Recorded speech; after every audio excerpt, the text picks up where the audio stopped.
Bienvenidos sean todos a esta interesante mesa redonda en donde nos acompañan Emiliano Lara, Brenda Piña, Carlos Baeza y su servidora Samantha Rasgado. En los siguientes minutos les vendremos hablando sobre la conquista de Yucatán y su importancia en la historia en 1517 hasta 1546. Los que nos están viendo, nosotros les venimos a presentar uno de los temas a destacar sobre nuestra historia, que nos ha permitido saber a detalle cómo esa independización influyó bastante en sucesos y crecimientos como población, que es la conquista de Yucatán, que fue un gran proceso larguísimo que fue llevado a cabo por los españoles durante el siglo XVI. Así es, a la larga este tema es muy importante ya que nos sirve bastante para saber un poco más de nuestra historia como Estado, ya que saber este proceso podemos entender un poco más de cómo se puede desarrollando nuestra historia y encajar a las partes de la historia. La primera expedición española que llegó a Yucatán fue la de Francisco Hernández de Córdoba en 1517. Posteriormente, Juan de Grijalva y Hernán Cortés exploraron la región, dejando claro que aquí existía una civilización compleja y avanzada, los mayas. Fue Francisco de Montejo quien recibió el conocimiento de conquistar Yucatán, acompañado por su hijo, conocido como el Mozo. Enfrentaron una fuerte resistencia indígena. Las batallas fueron intensas y prolongadas. No fue sino hasta 1546, casi 3 décadas después del primer contacto, que lograron establecer el dominio colonial español. La conquista de Yucatán no fue una campaña rápida, fue un proceso largo, difícil y violento, en la que los mayas lucharon con valentía para defender sus territorios, sus tradiciones y su libertad. El 9 de noviembre de 1546, apenas consolidado el dominio español, estalló la gran primera rebelión indígena. Los pueblos mayas de la región de Copul, especialmente en Tizimín y otras comunidades cercanas, se alzaron en armas. Los abusos de encomenderos, la imposición religiosa y el trabajo forzado habían generado un profundo descontento. La insurrección fue rápidamente sofocada con violencia. Se ejecutaron a cientos de indígenas y se impulsaron castigos ejemplares. Sin embargo, este levantamiento mostró que el espíritu de resistencia maya seguía vivo y que la conquista, aunque oficial, no había logrado quebrar de todos los pueblos originarios. Conquista vino la evangelización. Los frailes franciscanos llegaron con el propósito de convertir a los mayas al cristianismo.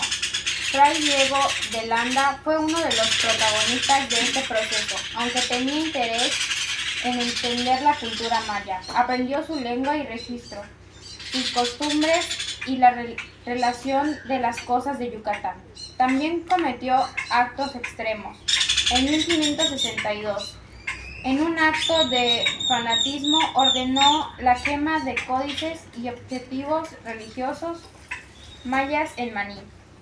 Lo que se perdió ese día fue invaluable: conocimientos astronómicos, religiosos, científicos de siglos. Su figura sigue siendo polémica. Por un lado, preservó parte de la historia maya, por otro, destruyó una parte irrecuperable de su legado cultural. En 1761, en el pueblo de Citey, se levantó una nueva voz contra la opresión. Jacinto Canech, un indígena educado en un convento franciscano, quien decidió enfrentarse al poder colonial. Canech se proclamó rey y líder de un movimiento que unió a los pueblos mayas en busca de la libertad.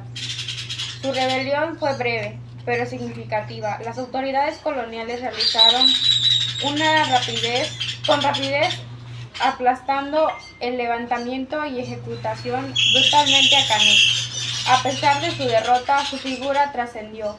Hoy Jacinto Canech es recordado como símbolo de orgullo y dignidad para todos los mayas y yucatecos. En 1821, México logró su independencia del dominio español. Sin embargo, para Yucatán la historia apenas comenzaba. Lejos de la capital y con una fuerte identidad regional, Yucatán enfrentó luchas internas entre dos bandos: los federalistas, que defendían la autonomía del Estado, y los centralistas, que buscaban un gobierno nacional fuerte y unificado. Este es diferente. Yucatán se declara independiente por momentos, como en 1841. Fue un periodo de inestabilidad, marcado por guerras civiles, tratados fallidos y constantes tensiones con el gobierno central. Aunque eventualmente Yucatán se incorporó a México, la relación siempre fue compleja, reflejo de una identidad que no quería ser oprimida sin condiciones. Durante el Porfiriato, entre 1876 y 1911, Yucatán vivió un auge económico sin precedentes, gracias al cultivo y exportación del enequén, también llamado oro verde. Las grandes haciendas enequeneras se multiplicaron y Yucatán se convirtió en uno de los principales proveedores de fibra para fabricar cuerdas y sacos a nivel mundial. Para ese crecimiento tuvo un alto costo. La riqueza se concentró en unas pocas familias, mientras que miles mayas trabajaban en condiciones de explotación. Los tres de Caudille, la arquitectura afrancesada de Mérida y la élite yucateca reflejaban el resplandor de la época, pero detrás de esas fachadas había desigualdad, racismo y represión. Este contraste entre riqueza y pobreza fue uno de los factores que alimentaron el descontento social que más tarde estallaría en la Revolución Mexicana. La historia de Yucatán no es solo la historia de una región, es el testimonio de un pueblo que se ha resistido. Desde la lucha de los mayas contra los conquistadores, pasaban por los levantamientos de Canek hasta los desafíos del Porfiriato. Yucatán ha demostrado tener voz propia. Hoy esa historia sigue viva en su gente, en su lengua, en su cultura y en su memoria. Recordarla no es solo un acto académico, sino una forma de honrar a quienes construyeron el presente, el esfuerzo, la lucha y la dignidad. Gracias por todo.